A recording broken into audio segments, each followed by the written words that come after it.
Welcome to News Girls. I'm Wren. And I'm Mabel. Let's get into the stories. Yes or no, you still do not have a plan? I have concepts of a plan. I'm not president right now. That was former President Donald Trump talking about his health care plan at the first and only debate against Vice President Kamala Harris last month. We all know this clip. Even if you didn't watch the debate, it went super viral all over social media.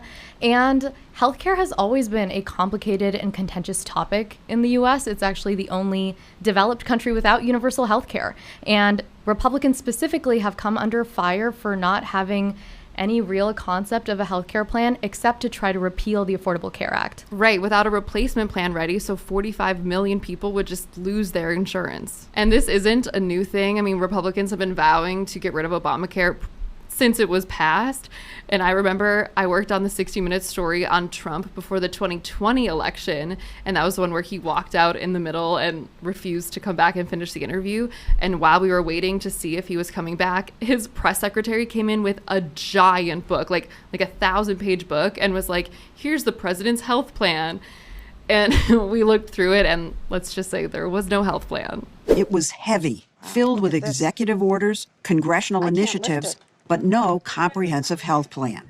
And that was 4 years ago when he was president. But conservatives now do seem to have a seed of a plan, work for care. So basically, in order to get public health insurance, you have to have a job. And they're testing this out in Georgia, which the New York Times is calling a conservative laboratory to test out other forms of health care. So today we're going to attempt the impossible, make healthcare interesting.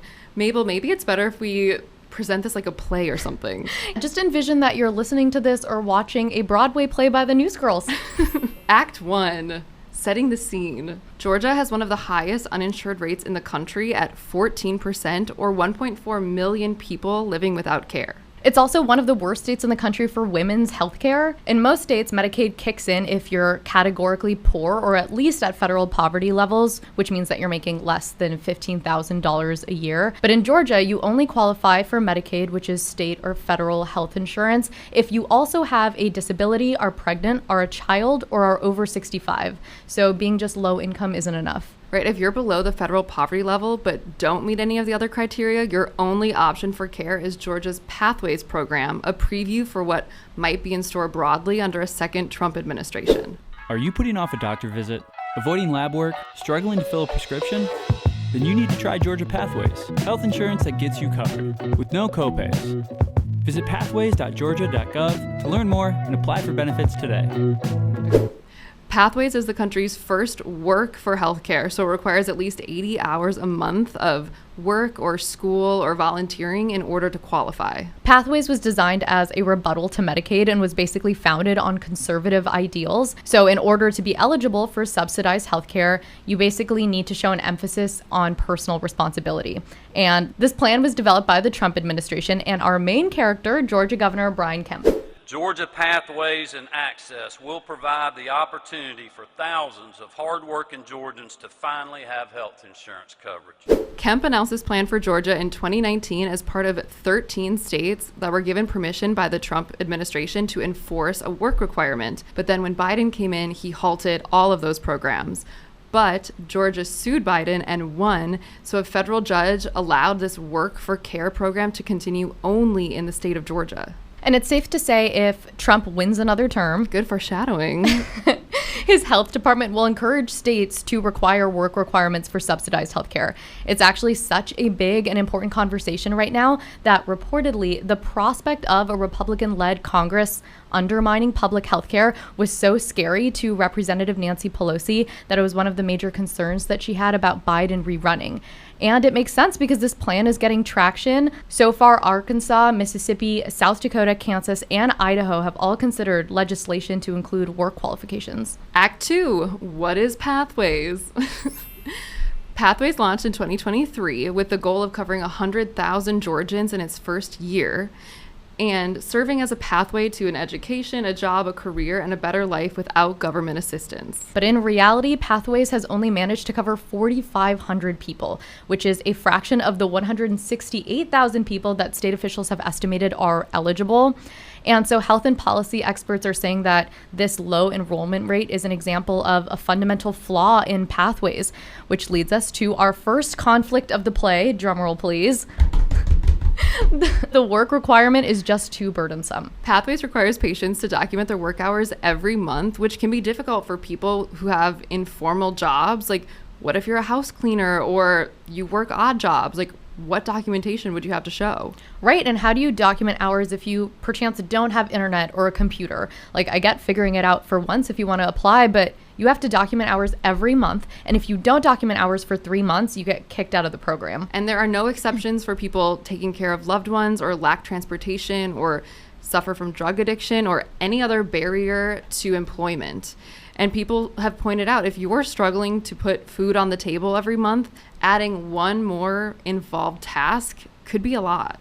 Yeah, it's just a very oddly specific and limited plan. It's like they had one prototype of a person in their minds when they designed it. Most people in these positions don't qualify or can't keep up with requirements. So ultimately, Pathways is having a really hard time helping the people that actually need it. Again, if you're a low-income adult that isn't pregnant and doesn't have a disability, this is your only way to get health insurance. Yeah, and of the 100,000 people who applied, only 4,500 were accepted and currently have care.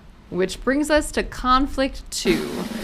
So even though Georgia's goal with Pathways was to reduce the cost of care, $25 million of the $32.5 million spent on the program have been for administrative costs.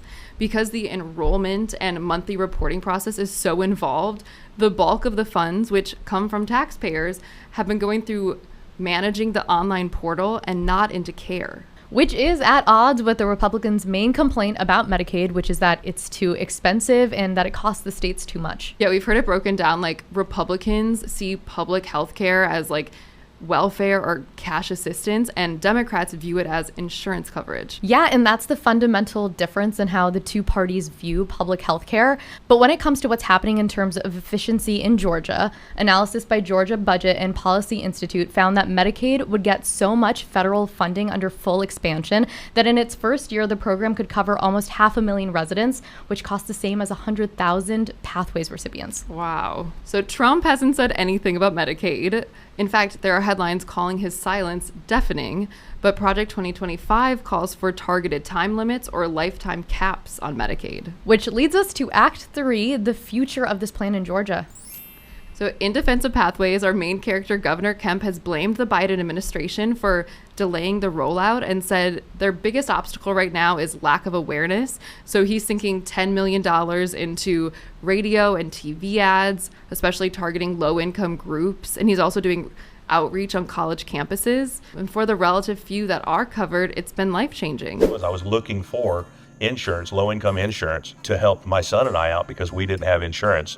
I highly recommend Pathways to anybody that can use it and qualifies, and even use the doctor that I used before, which amazed me. And beyond just giving healthcare coverage, Pathways does give access to other safety net programs like special supplemental nutrition program for women, infants, and children, which is a federally funded program that covers the cost of groceries. But of course, Governor Kemp has always said that the goal of Georgia Pathways has never been to cover hundreds of thousands of Georgians forever. It's to serve as a pathway. Oh. And Pathways is up for renewal in September 2025, and Kemp has vowed to extend it. He's even suing the Biden administration right now to extend it to 2028.